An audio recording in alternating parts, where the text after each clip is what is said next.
नमः शिवाय। सोमवार शक्ति संबंधी वार है और इस वार के स्वामी सोम हैं।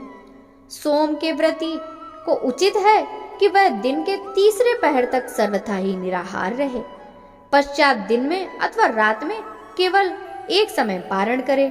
इसमें फलाहार आदि का कोई नियम नहीं है। सोमवार के व्रती को यथासाथ सभक्ति शिव पार्वती का पूजन करना योग्य है। सोमवार का व्रत 3 प्रकार से किया जाता है। एक तो साधारण चाहे प्रत्येक सोमवार को किया करे अथवा प्रदोष सहित सोमवार को अथवा गिनकर 16 सोमवार का व्रत करे। सबकी विधि एक ही है। व्रती को उचित है कि वह शिव जी की पूजा करने के पश्चात कथा को सुने। कथाएं तीनों की पृथक पृथक हैं। जैसा व्रती हो वैसी ही कथा सुने। भक्तों, आइए हम सब मिलकर सोमवार व्रत कथा श्रवण करते हैं। ओम नमः शिवाय। एक बार की बात है, एक शहर में साहूकार रहता था। उनके घर में पैसों की कोई कमी नहीं थी, लेकिन उनकी कोई संतान नहीं थी, जिससे वे बहुत दुखी रहते थे। पुत्र प्राप्ति के लिए वे प्रत्येक सोमवार का व्रत रखते थे और शिव मंदिर में जाकर पूरी श्रद्धा से भगवान शिव और पार्वती जी की पूजा करते थे। उनकी भक्ति देखकर एक दिन माता पार्वती प्रसन्न हुई और उन्होंने भगवान शिव से उस साहूकार की इच्छा पूरी करने का अनुरोध किया। पार्वती की इच्छा सुनकर भगवान शिव ने कहा कि हे पार्वती, इस दुनिया में हर प्राणी को उसके कर्मों का फल मिलता है और उसके भाग्य में जो कुछ भी है उसे भुगतना पड़ता है। लेकिन पार्वती जी ने साहूकार की भक्ति का सम्मान करने के लिए उसकी इच्छाओं को पूरा करने की इच्छा व्यक्त की। माता पार्वती के अनुरोध पर शिव ने साहूकार को पुत्र प्राप्त करने का वरदान दिया, लेकिन साथ ही यह भी कहा उसके बच्चे की उम्र केवल 16 वर्ष की होगी। साहूकार माता पार्वती और भगवान शिव की बातचीत सुन रहा था। वह इससे न तो खुश था और न ही दुखी। वह पहले की तरह शिव पूजा करता रहा। कुछ समय बाद साहूकार के एक पुत्र का जन्म हुआ। जब बालक 15 वर्ष का हुआ तो उसे पढ़ने के लिए काशी भेज दिया। साहूकार ने बेटे को मामा को बुलवाकर ढेर सारा पैसा दिया और कहा कि वह इस बच्चे को शिक्षा प्राप्त करने के लिए काशी ले जाए और रास्ते में यज्ञ करे। जहाँ कहीं भी यज्ञ किया जाता है वहाँ ब्राह्मणों को भोजन करवाकर दक्षिणा दी जाती है। इसी प्रकार दोनों मामा भांजे यज्ञ करके और ब्राह्मणों को दान दक्षिणा देकर काशी की ओर चले गए। रात के समय एक नगर था जहाँ नगर के राजा की पुत्री का विवाह हो रहा था, लेकिन जिस राजकुमार से वह शादी करने वाली थी वह अंधा था। राजकुमार ने इस तथ्य को छिपाने की एक योजना के बारे में सोचा कि बेटे की एक आंख नहीं है। साहूकार के बेटे को देखकर उसके मन में एक विचार आया। उसने सोचा क्यों न इस लड़के को दूल्हा बनाकर राजकुमारी से शादी करा दी जाए। शादी के बाद मैं इसे पैसे के साथ भेज दूंगा और राजकुमारी को अपने शहर ले जाऊंगा। लड़के की शादी दूल्हे के कपड़े पहनकर राजकुमारी से कर दी गई, लेकिन साहूकार का बेटा ईमानदार था। उसे यह उचित नहीं लगा। मौका पाकर उसने राजकुमारी की चुन्नी के किनारे पर लिखा कि तुम्हारी शादी तो मुझसे हो गई, लेकिन जिस राजकुमार के साथ तुम्हें भेजा जाएगा वह एक आंख का काना है। मैं काशी पढ़ने जा रहा हूँ। राजकुमारी ने जब चुन्नी पर लिखी बातें पढ़ी तो उसने यह बात अपने माता पिता को बताई। राजा ने अपनी बेटी को विदा नहीं किया, जिससे बारात वापस चली गई। उधर साहूकार का लड़का उसके मामा काशी पहुँचे। वहाँ जाकर उन्होंने यज्ञ किया। जिस दिन बालक 16 वर्ष का हुआ उस दिन यज्ञ हुआ। लड़के ने मामा से कहा मेरी तबीयत ठीक नहीं है। मामा ने कहा तुम अंदर जाकर सो जाओ। शिव के वरदान के अनुसार थोड़े ही समय में उस बालक के प्राण निकल गए।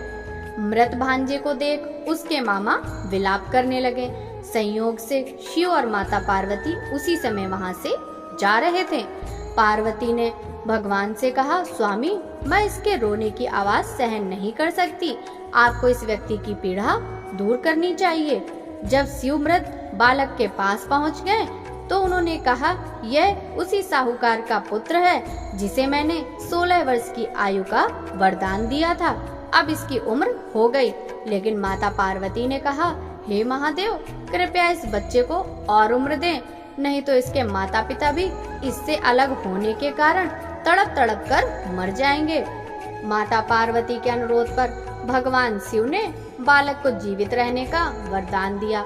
शिव की कृपा से बालक जीवित हो गया। लड़का अपनी पढ़ाई पूरी करने के बाद अपने मामा के साथ अपने शहर चला गया।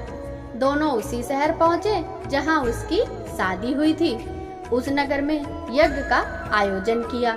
लड़के के ससुर ने उसे पहचान लिया और महल में जाकर उसकी देखभाल की और अपनी बेटी को विदा किया।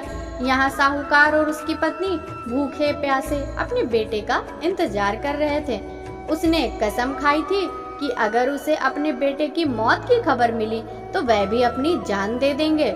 लेकिन अपने बेटे की जीवित रहने की खबर पाकर वह बहुत खुश हुआ। उसी रात भगवान शिव ने व्यापारी के सपने में आकर कहा, हे श्रेष्ठी, मैंने सोमवार का व्रत करके व्रत कथा सुनकर प्रसन्न होकर आपके पुत्र को लंबी आयु दी। इसी प्रकार जो भी सोमवार का व्रत रखता है या कथा को सुनता और पढ़ता है, उसके सभी दुख दूर हो जाते हैं और उसकी सभी मनोकामनाएं पूर्ण होती हैं। बोलिए शिव शंकर भगवान की जय, माता पार्वती की जय।